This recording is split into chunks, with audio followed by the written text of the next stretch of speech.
O'zbekiston Respublikasi Prezidenti Shavkat Mirziyoyev bugun Orolni qutqarish xalqaro jamg'armasi ta'sischi davlatlari rahbarlari kengashining navbatdagi yig'ilishida ishtirok etdi. O'zbekiston Respublikasining Prezidenti Shavkat Mirziyoyev.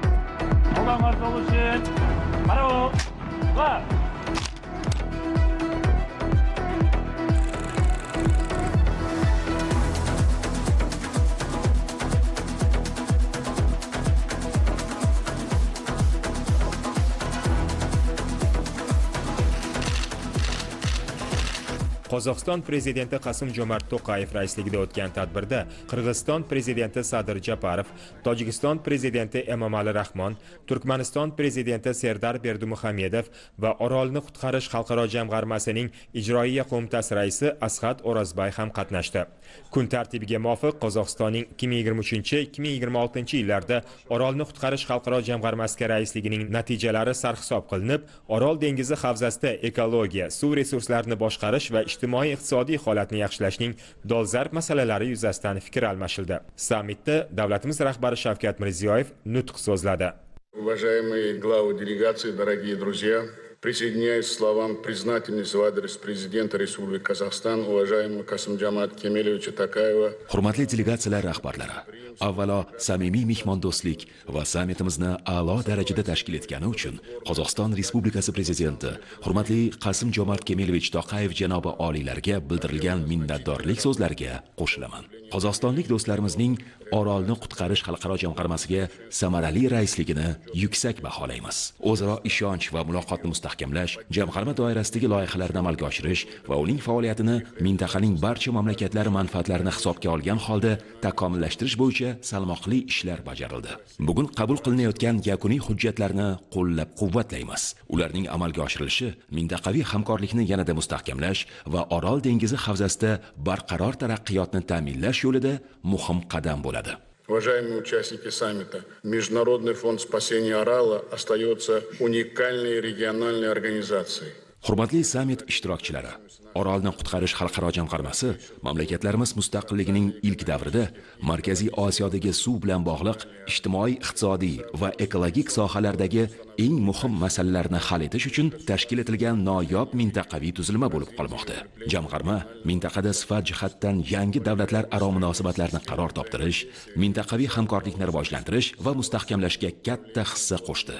Yo'lga qo'yilgan o'zaro hamkorlik tizimi tufayli jamg'arma Orol dengizi havzasi suv resurslarini kelishilgan holda boshqarishni ta'minlashga erishdi. Markaziy Osiyoda suv taqchilligining kuchayishiga olib kelayotgan iqlim o'zgarishlari va suv iste'moli ko'payib borayotgan sharoitda jamg'armaning roli va ahamiyati yanada ortib bormoqda.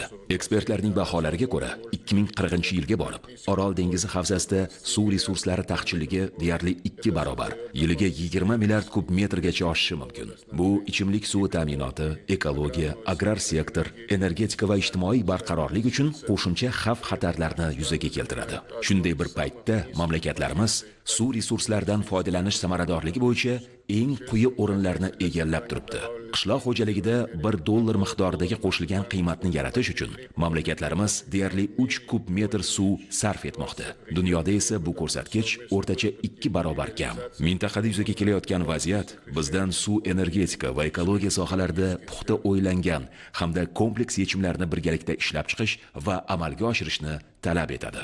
Уважаемые коллеги, сегодня утром на региональном... Hurmatli hamkasblar, bugun ertalab mintaqaviy ekologik sammitda O'zbekistonda milliy iqtisodiyotni iqlim o'zgarishiga moslashtirish va atrof muhitni muhofaza qilishni kuchaytirish bo'yicha olib borilayotgan ishlar haqida aytib o'tgandim. Hozir esa jamg'armaning asosiy ustuvor yo'nalishlaridan biri bo'lgan suvdan foydalanish samaradorligini oshirish bo'yicha ko'rilayotgan chora-tadbirlar haqida batafsil to'xtalib o'tishga ijozat bergaysiz.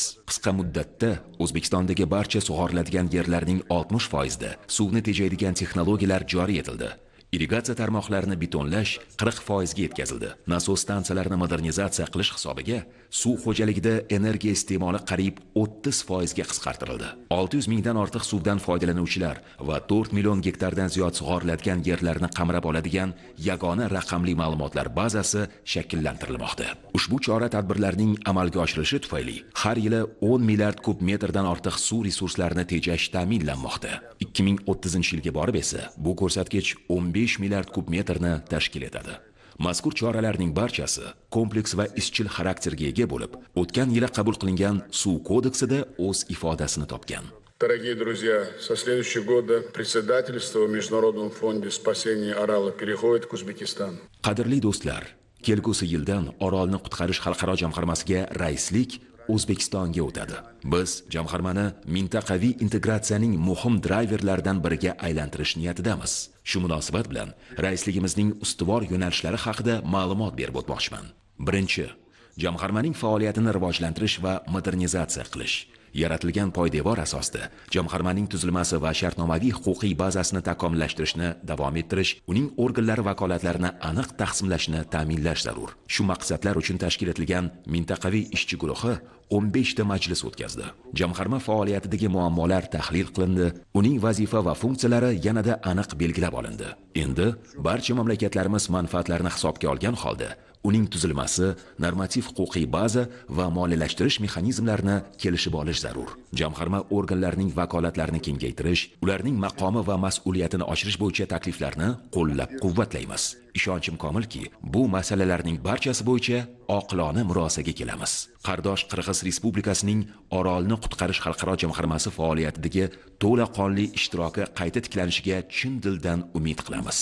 Bu jamg'armaning yanada mutanosib va uzoq muddatli qarorlar qabul qilishiga xizmat qiladi. Ikkinchi, jamg'arma kun tartibini Markaziy Osiyo davlatlari rahbarlarining maslahat uchrashuvlari qarorlari bilan uyg'unlashtirish. Maslahat uchrashuvlari mintaqaviy rivojlanishning asosiy siyosiy yo'nalishlarini shakllantirmoqda. Shuning uchun ushbu sammitlar qarorlari va jamg'arma faoliyati o'rtasida yaqin aloqani ta'minlash muhimdir. Maslahat uchrashuvlari davomida oliy darajada kelishilgan barqaror rivojlanishning ustuvor yo'nalishlari jamg'armaning tarmoq mexanizmlari orqali ham amaliyotga tatbiq etilishi mumkin. Uchinchi, jamg'arma dastur va loyihalari samaradorligini oshirish. Orol dengizi havzasi bo'yicha 4-dastur doirasida 34 ta mintaqaviy loyihani amalga oshirish ko'zda tutilgan. Afsuski, bugungi kunga qadar uning natijadorligini baholash bo'yicha yagona yondashuv ishlab chiqilmagan. Shu munosabat bilan biz dastur ijrosi monitoringiga samaradorlikning hal qiluvchi indikatorlarni kiritishni taklif etamiz. Bu ijobiy o'zgarishlarni kuzatish, muammoli jihatlarni aniqlash hamda xalqaro hamkorlardan qo'shimcha mablag'lar va texnik ko'mak jalb etishga yordam beradi. 4. Jamg'armaning ustuvor dasturlari uchun mavjud ta'sirchan moliyalashtirish vositalaridan foydalanish. Masalan, Birlashgan Millatlar Tashkilotining Orol bo'yi mintaqasi uchun inson xavfsizligi bo'yicha ko'p sheriklik trust fondi platformasidan foydalanishni taklif etamiz. U moliyaviy resurslarni jamlash va ulardan samarali foydalanish bo'yicha muvaffaqiyatli tajribaga ega. Biz trust fondining mandatini va geografik qamrovini birgalikda butun Orol dengizi havzasiga kengaytirish imkoniyatini ko'rib chiqishimiz mumkin. Bu barcha davlatlarimiz hududida hayotiy muhim ekologik va ijtimoiy-iqtisodiy loyihalarni amalga oshirish uchun maqsadli investitsiyalarni yo'naltirish imkonini beradi. 5. Jamg'arma va boshqa mintaqaviy tuzilmalar o'rtasida faol hamkorlikni yo'lga qo'yish. Orolni qutqarish xalqaro jamg'armasi suv energetika masalalari, muzliklar va tog' ekotizimlarini saqlash, iqlim o'zgarishiga moslashish, cho'llanishga qarshi kurashish bo'yicha samarali mintaqaviy platformalar bilan amaliy hamkorlikni yo'lga qo'yishi zarur. Xususan, jamg'armaga Toshkentdagi Yashil universitet qoshidagi cho'llanishga qarshi kurashish markazi bilan hamkorlikda maqsadli loyihalarni amalga oshirishni taklif etamiz. 6. Xalqlarimizning suvga hayot manbai sifatida ehtiyotkorlik bilan munosabatda bo'lish borasidagi ko'p asrlik an'analarni qayta tiklash.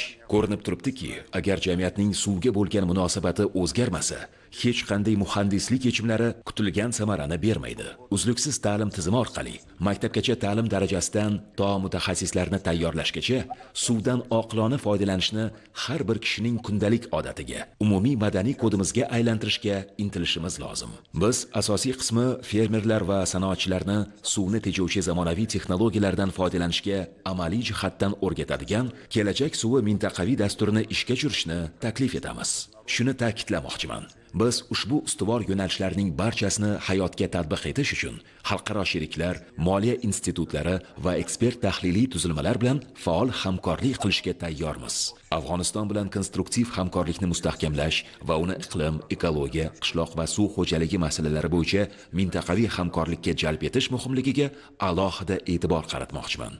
Bugungi kunda Afg'onistonda qirg'oqlarni mustahkamlash va melioratsiya ishlarini olib borish uchun xalqaro donorlarning moliyaviy mablag'larini jalb etish dolzarbdir. Istiqbolda Orol havzasidagi barcha mamlakatlar, shu jumladan Afg'onistonning huquq va majburiyatlarini hisobga olgan holda, suv resurslarini taqsimlash bo'yicha mintaqaviy shartnomaviy huquqiy bazani shakllantirish zarur. Уважаемые коллеги, принимая эстафету председательства в Международном фонде спасения Орала. Hurmatli hamkasblar, jamg'armaga raislik estafetasini qabul qilar ekanmiz. Mintaqamiz uchun alohida dolzarblik kasb etayotgan suv energetika va ekologik kun tartibini amalga oshirish borasidagi ishlarni Markaziy Osiyoning barcha davlatlari bilan birgalikda faollashtirishimiz lozimligini ta'kidlamoqchiman. Shu munosabat bilan 2026-2036 yillarni Markaziy Osiyoda suvdan oqilona foydalanish bo'yicha amaliy harakatlar 10 yilligi deb e'lon qilish va mintaqa mamlakatlarda suv haftaliklarini muntazam o'tkazib borishga qaratilgan tashabbuslarimizni amalga oshirish qo'llab-quvvatlashingizga umid qilaman.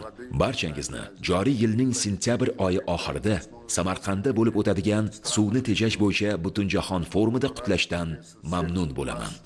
E'tiboringiz uchun rahmat. Водосбережение в Самарканде в конце сентября. Благодарю за внимание.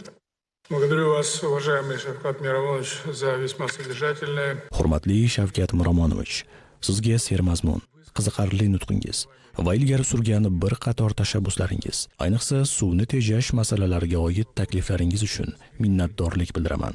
Bu nihoyatda muhim muammodir. Biz O'zbekiston Respublikasining Orolni qutqarish xalqaro jamg'armasi salohiyatini mustahkamlash hamda uning kun tartibini Markaziy Osiyoda va xalqaro miqyosda keng ilgari surishdagi muhim rolini yuqori baholaymiz. Bugun men Qozog'iston va O'zbekiston o'rtasidagi suv energetika masalalariga oid bir qator aniq yo'nalishlardagi hamkorlik haqida ilk bor to'xtalib o'tdim. Fikrimcha, ushbu hamkorlik kelgusida ham ijobiy davom etadi. Вопросов, связанных с водно-энергетической проблематикой, полагаю, что данное сотрудничество будет иметь позитивное продолжение. Orolni qutqarish xalqaro jamg'armasi yig'ilishida Qozog'iston, Qirg'iziston, Tojikiston va Turkmaniston rahbarlari va Orolni qutqarish xalqaro jamg'armasining ijroiya qo'mitasi raisi so'zga chiqdilar.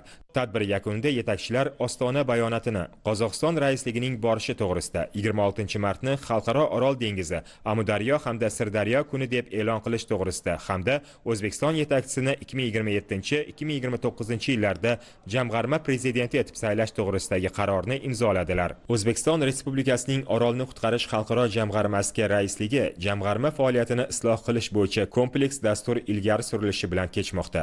Ushbu dastur Markaziy Osiyoda mintaqaviy hamkorlikning asosiy instituti sifatida jamg'arma rolini kuchaytirishga qaratilgan.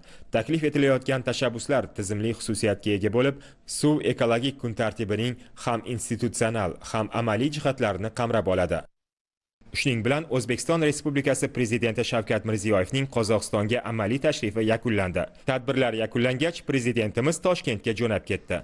Ostona xalqaro aeroportida davlatimiz rahbarini Qozog'iston Respublikasi bosh vazirining o'rinbosari, Milliy iqtisodiyot vaziri Serik Jumangarin va boshqa rasmiy kishilar kuzatib qo'ydi.